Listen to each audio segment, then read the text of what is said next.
அனைவருக்கும் வணக்கம். TNPSC group 2 group 4 டிஇடிஎஸ்ஐ தேர்வுகளுக்காக நம்ம படிச்சுட்டு இருக்கோம். ஸோ இந்த தேர்வோட கொஸ்டின்ஸ் எப்படி கேட்பாங்க, எப்படி தெரிஞ்சுக்கிறது அப்படின்றத பற்றி நம்ம கிளாஸில் நான் சொல்லிட்டு இருக்கேன். ஸோ ஒவ்வொரு நாளும் நம்ம ஒவ்வொரு சப்ஜெக்ட் சொல்லிட்டு இப்போ மாடர்ன் ஹிஸ்ட்ரி விடுதலை போராட்டம் பற்றி சொல்லிட்டு இருக்கோம். விடுதலை போராட்டம், இந்திய விடுதலை போராட்டம், இந்திய விடுதலை போராட்டத்தில் தமிழகத்தின் பங்கு அப்படின்ற 2 டாபிக்ல நம்ம கண்டிப்பாக ஒரு 5 to 7 கொஸ்டின் சப்ஜெக்டிவ்ல கேட்பாங்க. கண்டிப்பாக ஒரு 5 கொஸ்டின் உறுதியாக கேட்பாங்க. 7 கொஸ்டின் வரைக்கும் வர்றதுக்கு வாய்ப்பு இருக்கு. ஸோ இந்த இந்திய விடுதலை போராட்டத்தில் தமிழகத்தின் பங்கு அது நம்ம இன்னும் அடுத்தடுத்து சொல்லுவோம். ஏன்னா அதோட டீட்டெயில்ஸ் இன்னும் தெளிவாக வந்தோம்னா ஒரு கிளாஸ்ல அதை மட்டும் தனியாக சொல்லுவோம். ஏன்னா இப்போ இந்திய விடுதலை போராட்டம் அப்படின்றது மட்டும் தான் சொல்லிட்டு இருக்கோம். இந்திய விடுதலை போராட்டம் அப்படின்னா நம்ம யார்கிட்ட விடுதலை வாங்கணும் அப்படின்னா ஆங்கிலேயர்கள்னா பிரிட்டிஷ்னா இப்போ இங்கிலாந்து.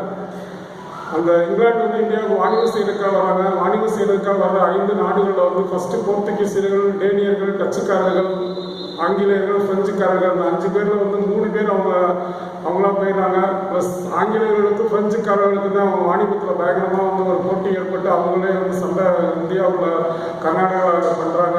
அதெல்லாம் கர்நாடகத்தில் பிரெஞ்சுக்காரங்களும் தோற்கடிக்கப்பட்டு அவங்களும் அவங்க நாட்டுக்கு போயிடுறாங்க.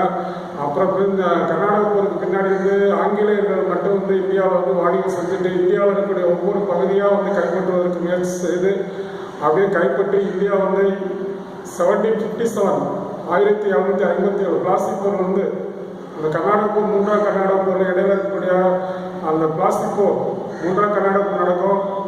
1700 முதல் கர்நாடக 48 48 2ஆம் கர்நாடக 48 3 56 to 63 கர்நாடகா நடக்குங்க. பெங்காலில் பிளாசியா நடத்துகிற ராபர்ட் கிளைவ் அவர் நம்ம ஃபுல்லாக இந்தியாவில் ஆங்கிலேயர் ஆட்சியை நிறுவுவதற்கு காரணமாக இருக்கக்கூடிய ராபர்ட் கிளைவ் தான் ஃபுல்லாக ஆங்கில அரசை நிறுவுவதற்கு முதல்ல வங்காளத்தை கைப்பற்றி வங்காளத்தை கவர்னர் வங்காளத்தை முதல் ஆங்கிலேயர்களின் ஆட்சி பகுதியாக மாற்றாரு. அப்படியே கர்நாடகா, மைசூர் ப்ளஸ் மராட்டிய பேரரசு இப்படி ஒவ்வொரு பகுதியாக ஆங்கிலேயர்கள் இந்தியாவில் கைப்பற்றி 1857 100 ஆண்டுகளுக்குள்ள ஆங்கிலேயர் இந்தியாவில் இருக்கக்கூடிய எல்லா பகுதியும் கைப்பற்றி ஆங்கிலேயர் இந்தியாவில் ஆட்சி செய்ய ஆரம்பிச்சாங்க. அந்த 1857 ஆங்கிலேயர்கள் இந்தியாவில் ஆட்சி செய்யும்போது அவங்களுக்கு சாதகமாக அனைத்து விஷயங்களும் அவங்க செய்வாங்க. இந்திய மக்களை நாடு யாருமே கருத்தில் கொள்ளாமல் இந்தியாவில் இருக்கிற பொருட்களை பூரா இந்தியாவில் இருக்கக்கூடிய வளத்தை பூரா சுரண்டி அவங்க நாட்டுக்கு கொண்டு போகிறத அவங்க ஒவ்வொருத்தரும் நினைப்பாங்க. நினைச்சு அந்த மாதிரி தான் செயல்பட்டுக்கிட்டு இருப்பாங்க. ஸோ இதை பார்த்து தான் ஃபர்ஸ்ட் 1806 வேலூர் சிப்பாய் கழகம். வேலூரில் நம்ம சிப்பாய்கள் பூரா ஆங்கிலேயர்களுக்கு முதல்ல கலகம் செய்கிறாங்க.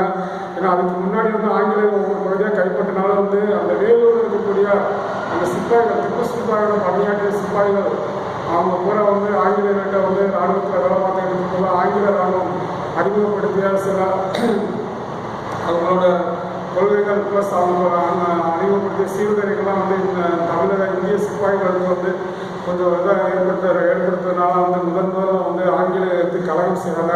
அதற்கடுத்து தான் 1857 1857 முதல் இந்திய சுதந்திர போர் அப்படின்னு சொல்லிட்டு அந்த 1806ஆம் ஆண்டு நடந்த கழகத்தை முதல் இந்திய சுதந்திர போர் ஒத்திகைன்னு சொல்லுவாங்க. அதோட தொடர்ச்சியாக வித்து அப்போதான் ஆங்கிலேயருக்கு எதிராக கலகம் செய்து இந்தியாவில் இந்தியா சுதந்திரம் பெறணும், ஆங்கிலேயர்களை அவங்க நாட்டுக்கு அனுப்பணும், இந்தியாவில் அவங்க வெளியேற்றணும் அப்படின்னு சொல்லிட்டு அந்த எண்ணங்கள் ஃபர்ஸ்ட் விதைக்கப்பட்டது 1806ஆம் ஆண்டு அந்த வேலூர் சிப்பாய் கழகம் ஆரம்பிச்சோம். 1856ஆம் ஆண்டு அதே படை வீரர் கழகம் அப்படியே இந்தியாவில் இருக்கக்கூடிய மேற்கு வங்காளத்தில் பாரக்பூர் அப்படின்னு இருக்கக்கூடிய ரெஜிமெண்ட்ஸில் 34வது படை பிரிவில் மங்கள் பாண்டே அப்படின்ற ஒரு சோல்ஜர் தான் ஃபர்ஸ்ட் தன்னோட எதிர்ப்பு வெளிப்படுத்துவார். அப்படியே அவர் வெளிப்படுத்தினே அங்கே இருக்கக்கூடிய ஆதரவாளர்கள் பூரா அப்படியே ஆங்கிலேயர்களோட சண்டை போடுவாங்க. அப்படியே ஆங்கிலேயரோட சண்டை போட்டு அப்படியே அந்த அப்படியே மீரட்டுக்கு பிறகு உத்தரப்பிரதேச மீரட்டில் பிறகு அங்கே இருக்கக்கூடிய படை வீரர்களும் ஆங்கிலேயருக்கு சண்டை போடுறாங்க. அப்படியே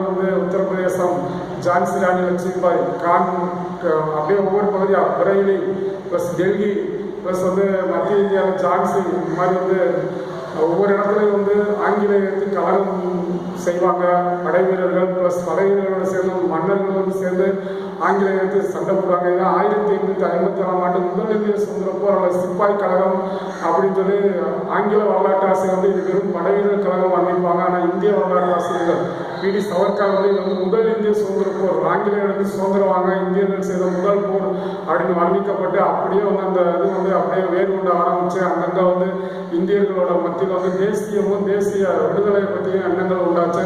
அதுக்கு அடித்தளமாக வந்து 1885 வந்து இந்திய தேசிய காங்கிரஸ் ஒரு அமைப்பு ஆலன் ஆக்டேவியன் ஹியூம் அப்படின்றவர் வந்து ஆரம்பிச்சு ஒவ்வொரு ஆண்டும் வந்து மாநில தலைநகரங்களும் பொதுக்கூட்டங்கள் நடத்தி இந்திய விடுதலைக்கான உணர்வுகளை வந்து மக்கள் ஏற்படுத்தி இந்திய விடுதலை வாங்குறதுக்கு என்னென்ன நம்ம நடவடிக்கைகள், என்னென்ன தீர்மானம் கொண்டு வருமா, என்னென்ன செயல்பாடு பண்ணணுமோ அதை பூரா பண்ணணும் அப்படின்னு சொல்லி ஒவ்வொரு ஆண்டும் பொதுக்கூட்டம் நடத்தி இந்திய விடுதலைக்காக எல்லா விதமான எண்ணங்களும் எல்லா விதமான செயல்பாடும் செய்வாங்க. அதில் ஒவ்வொரு ஆண்டும் பொதுக்கூட்டங்கள் நடத்தி இந்திய விடுதலை 1885 1885 86 87 வந்து இந்திய தேசிய விடுதலை போராட்டத்தில் வந்து முதல் பகுதி இந்திய தேசிய 1885 to 1905 அந்த 20 ஆண்டுகள் வந்து மிதவாதிகள் காலம் அப்படின்னு சொல்லி சொல்லுவோம். மிதவாதிகள்னா கோபாலகிருஷ்ண கோகலே, பெரோசா மேத்தா, தாதாபாய் நவரோஜி, லால் பகதூர் சாஸ்திரி இந்த மாதிரி முக்கியமான தலைவர்களாக வந்து அமைதியான முறையில் சுதந்திரம் வாங்கணும், பிரிட்டிஷர் விண்ணப்பம் மற்றும்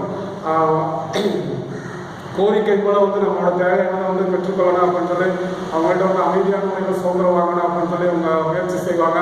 ஆனால் அதெல்லாம் வந்து சாத்தியம் கிடையாது. அவங்க வந்து நம்ம வந்து எவ்வளோ தூரம் வந்து நம்ம அமைதியான இருக்கோமோ அது வரைக்கும் அவங்க நம்ம சுதந்திரம் கொடுக்க மாட்டாங்க.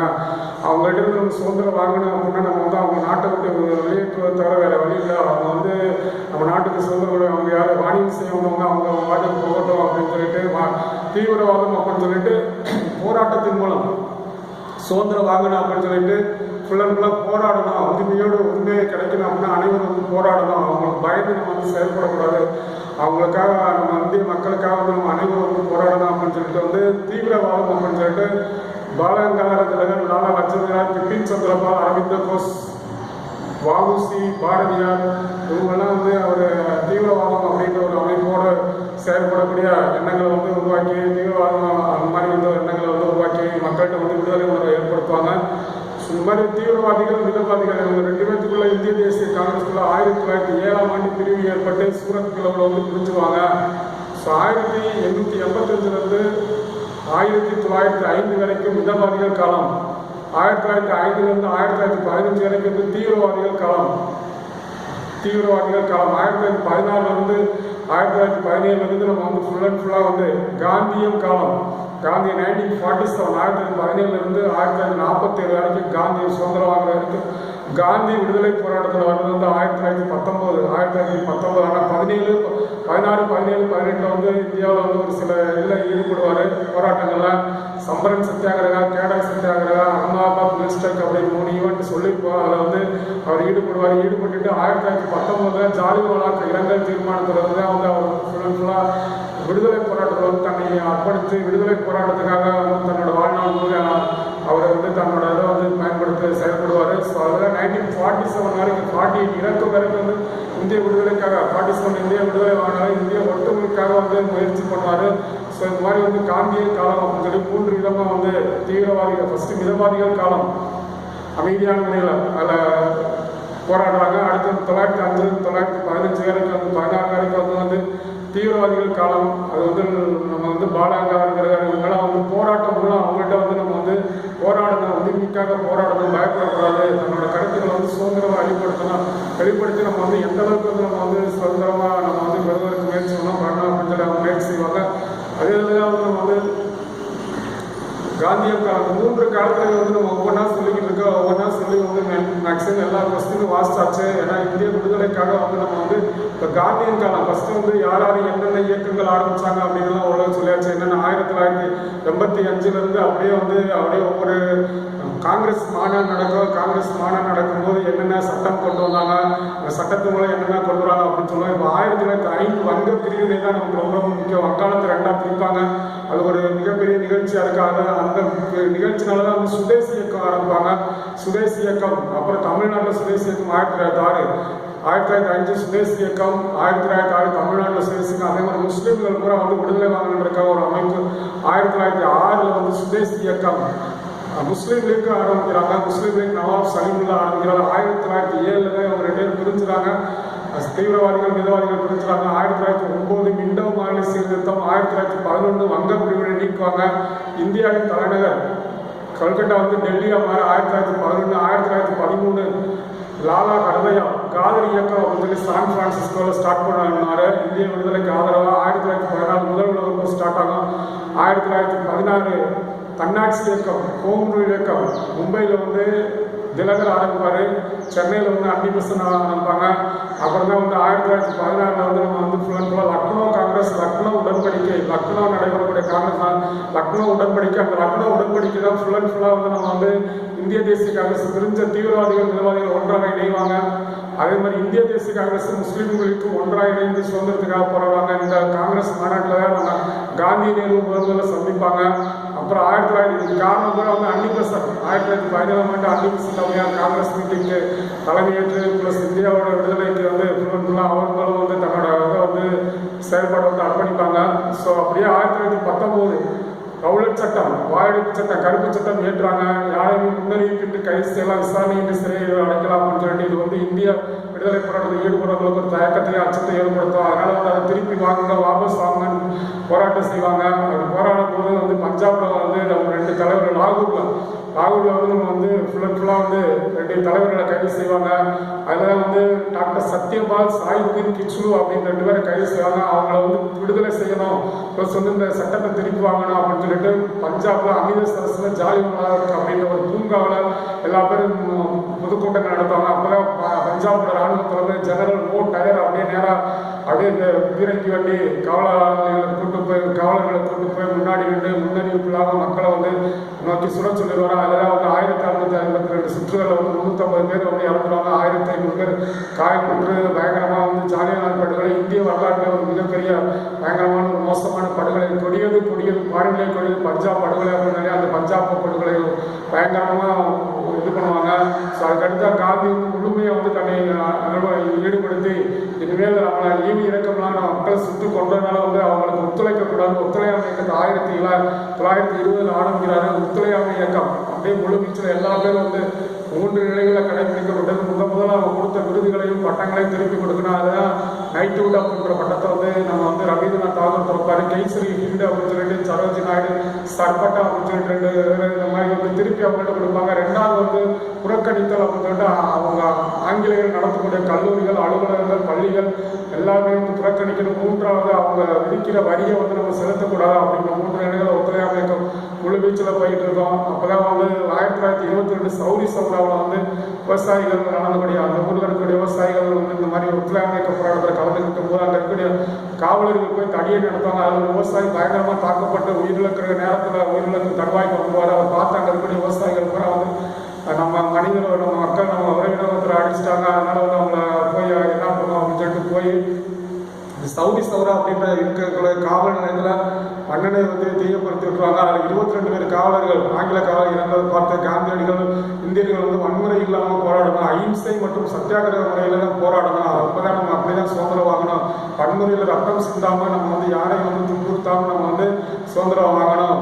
வன்முறையோடு நம்ம சுதந்திரம் வாங்கக்கூடாது அப்படின்னு சொல்லி நீங்கள் வந்து போராடுவதற்கு தகுதி இல்லை, அதனால் வந்து உங்களுக்கு தேவையான ஒரு பக்குவம் இல்லை, அதனால் வந்து ஒத்துழையாமை இயக்கத்தை கைவிட்டுருவோம். அவங்க 1922 கைவிடுறாரு. ஸோ இந்த மாதிரி வந்து ஒத்துழையாமை இயக்கம் அப்புறம் சுயராட்சி கட்சி 23, சைமன்குழு 27, இந்தியா வந்தாங்க சைமனை திரும்பி போ 28, 29 லாகூர் காங்கிரஸ் மாநாடு, சுதந்திரம் அடைவதை எங்களது குறிக்கோள் தீர்மானம். 1930 சட்டமறுப்பு இயக்கம், உப்பு சத்தியாகிரகம், தண்டி யாத்திரை. 1931 30 முதல் வட்ட விசவான 31, 2வது வட்ட விசவான காந்தியின் ஒப்புதல் 32, 3ஆம் வட்ட 1935 இந்திய அரசு சட்டம். 1939 காங்கிரஸ் தங்கள் அமைச்சரவை திரிபுரா காங்கிரஸ் ராஜினாமா செய்வாங்க. இப்போ 2ஆம் உலகப் போர் வந்து ஸ்டார்ட் ஆகும். 2ஆம் உலகப் போர் நடந்த காங்கிரஸ் தங்கள் அமைச்சரவை ராஜினாமா செய்வாங்க. 39 அப்படியே வந்து 40 வந்து எங்கள் தலைவர் வந்து இந்தியர்கள் போரில் ஈடுபடுவாங்க சொன்னாங்க. நாங்கள் உங்களுக்கு ஆதரவு கொடுக்க மாட்டோம், உங்களுக்கு டொமினியன் அந்தஸ்து வரும், உங்களுக்கு வந்து அரசியல் அமைப்போ நீங்களாக உருவாக்குறதுக்கு தேவையான ஒரு அமைப்பை வந்து நாங்கள் உருவாக்கி தரோம், நீங்கள் உங்களுக்கு தேவையான அரசியல் அமைப்பு அப்படின்னு ஒரு இது கொண்டு வருவாங்க.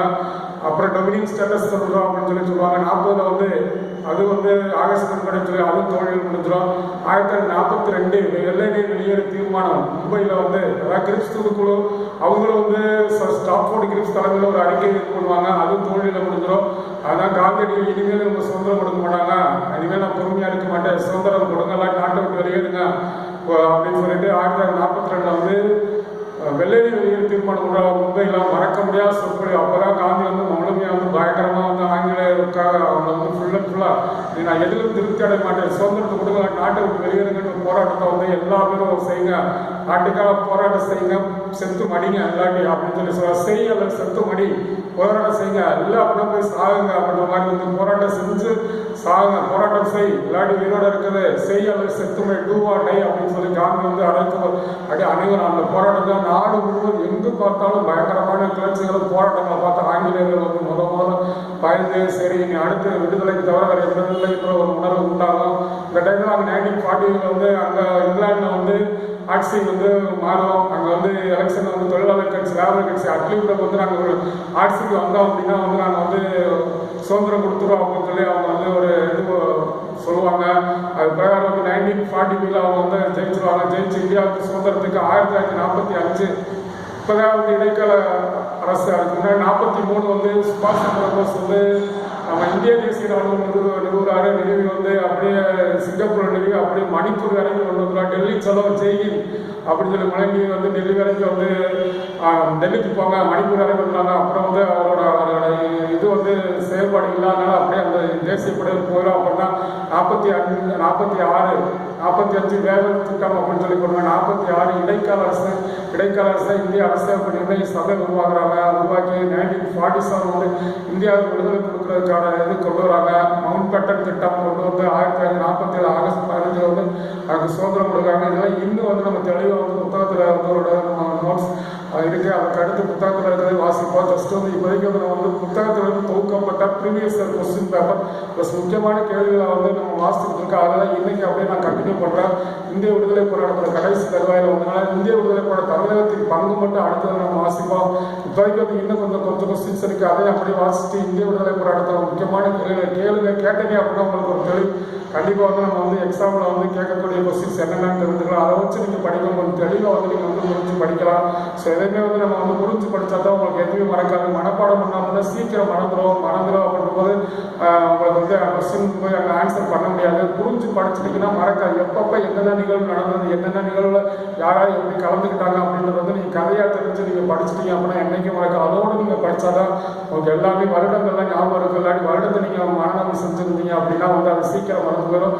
ஒவ்வொரு வருடம் நடந்த நிகழ்வு வந்து தெளிவாக நீங்கள் வந்து படித்து நம்ம வந்து தெரிஞ்சு நம்ம படிச்சிருந்தோம் அப்படின்னா வந்து என்றைக்கும் வந்து மறக்காது. ஸோ அதை அப்படியே வந்து நான் வருஷம் கண்டினியூ பண்ணுறேன்.